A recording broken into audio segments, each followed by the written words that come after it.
പുതുവത്സര ദിനത്തിൽ ആലപ്പുഴക്കാർക്ക് ഒരു സന്തോഷമുണ്ട്. അവർക്ക് ചിക്കൻ കഴിക്കാൻ പറ്റുന്നില്ല, മുട്ട കഴിക്കാൻ പറ്റുന്നില്ല എന്ന് വലിയ ടെൻഷനായിരുന്നു. അപ്പോൾ ഹോട്ടലുകളിലേക്ക് ചിക്കനും മട്ടനും തിരിച്ചെത്തിയിരിക്കുന്നു. അതുപോലെ മുട്ടയും തിരിച്ചെത്തിയിട്ടുണ്ട്. പക്ഷിപ്പനിയെ തുടർന്നാണ് ആലപ്പുഴയിൽ ചിക്കൻ വിഭവങ്ങൾക്ക് നിയന്ത്രണം ഏർപ്പെടുത്തിയത്.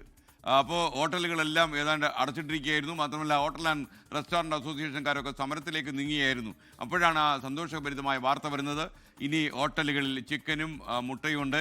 ഒരു ഹോട്ടലിൻ്റെ ഉള്ളിൽ നിന്ന് അശ്വിൻ പാലാഴി ചേരുകയാണ്. ഭക്ഷണം കഴിക്കാൻ കയറിയതല്ല, വാർത്ത റിപ്പോർട്ട് ചെയ്യാൻ കയറിയതാണ്. പറയൂ Ashwin, good morning, happy new year. Very good morning and happy new year. എന്തായാലും ആലപ്പുഴക്കാരെ സംബന്ധിച്ച് ഇന്നലെ ഒരു ന്യൂ ഇയർ സമ്മാനം കൂടിയായിരുന്നു ജില്ലാ ഭരണകൂടത്തിൻ്റെ തീരുമാനം. വൈകുന്നേരം 5 മണിയോടുകൂടിയാണ് ചിക്കൻ വിഭവങ്ങൾ ഇനി ഉപയോഗിക്കാം എന്നൊരു ഉത്തരവ് കളക്ട്രേറ്റിൽ നിന്ന് ഇറങ്ങുന്നത്. അതിന് പിന്നാലെ തന്നെ ഇന്നലെ രാത്രി തന്നെ അൽഫാമും മറ്റ് വിഭവങ്ങളും ചിക്കൻ വിഭവങ്ങളും എല്ലാം കടകളിൽ നിറഞ്ഞു. ആൾക്കാർക്ക് അല്ലെങ്കിൽ ആലപ്പുഴക്കാർക്ക് വലിയ സന്തോഷമാണ്. ഇത് ചിക്കൻ വിഭവങ്ങൾ രാവിലെ തന്നെ എത്തി തുടങ്ങിയിട്ടുണ്ട്. എന്താ ഈ രാവിലെ ആളുകൾ സന്തോഷത്തിലാണോ ഇപ്പോൾ? എല്ലാവരും ന്യൂ ഇയർ ആയിട്ട് ഏതായാലും ആലപ്പുഴയിലെ ജനങ്ങളെല്ലാവരും വളരെ സന്തോഷത്തിലാണ്. ഇങ്ങനെ ഒരു എനിക്കൊന്ന് ഒരാഴ്ചയ്ക്ക് ശേഷമാണല്ലേ?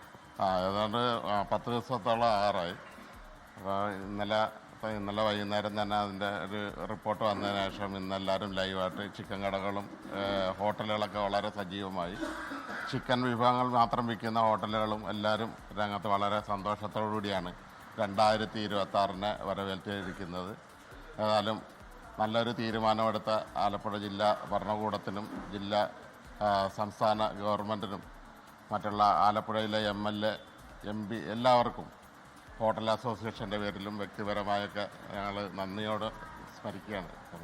എന്തായാലും ഈ ചിക്കൻ വേണം എന്നുള്ള അല്ലെങ്കിൽ ഈ പക്ഷിപ്പനി കോഴികളിൽ സ്ഥിരീകരിക്കാത്ത സാഹചര്യത്തിൽ ഈ ചിക്കനൊക്കെ അനുവദിക്കണം എന്നുള്ള ആ ഒരു ആവശ്യം ഏറെ നാളുകളായി ഇവർ ഉയർത്തിയിരുന്നു. മന്ത്രിമാരെ കണ്ടു, അങ്ങനെ സർക്കാരിനെയൊക്കെ കൊണ്ടുവരാൻ ഒരുപാട് നിവേദനങ്ങളും സമരങ്ങളും ഒക്കെ ചെയ്തിട്ടാണ് ഇന്നലെ ഈ ഒരു ഓർഡർ ഇറങ്ങിയിരിക്കുന്നത്. അതേസമയം തന്നെ പക്ഷിപ്പനി ചിലയിടങ്ങളിലേക്ക് വ്യാപിക്കുന്നുണ്ട് എന്നുള്ളൊരു ആശങ്ക കൂടി ജില്ലാ ഭരണകൂടം വെക്കുന്നുണ്ട്. തകഴി അടക്കമുള്ള ചില കേന്ദ്രങ്ങളിൽ വീണ്ടും ഈ തരത്തിൽ പക്ഷിപ്പനിയുടേതായ ഇടപെടലുകൾ ചില പക്ഷികളിൽ കാണുന്നുണ്ട്. ആരോഗ്യ മോശമായ പക്ഷികളുണ്ട്. അവയുടെ സാമ്പിളുകൾ ഇന്നലെ വീണ്ടും പരിശോധനയ്ക്ക് അയച്ചിട്ടുണ്ട്. അതിൻ്റെ പരിശോധനാ ഫലം 2 ദിവസത്തിനുള്ളിൽ ഭോപ്പാലിലെ ലാബിൽ നിന്ന് വരും. അതിനുശേഷമായിരിക്കും എന്താണ് സ്ഥിതി എന്നുള്ള കാര്യത്തിലൊരു വ്യക്തതയുണ്ടാവുക. എന്തായാലും സന്തോഷ വാർത്ത, ആലപ്പുഴയിലെ ഹോട്ടലുകളിലേക്ക് ചിക്കൻ വിഭവങ്ങൾ തിരികെ എത്തി, മുട്ടക്കറി ഉൾപ്പെടെ തിരികെ എത്തി എന്നുള്ളതാണ്.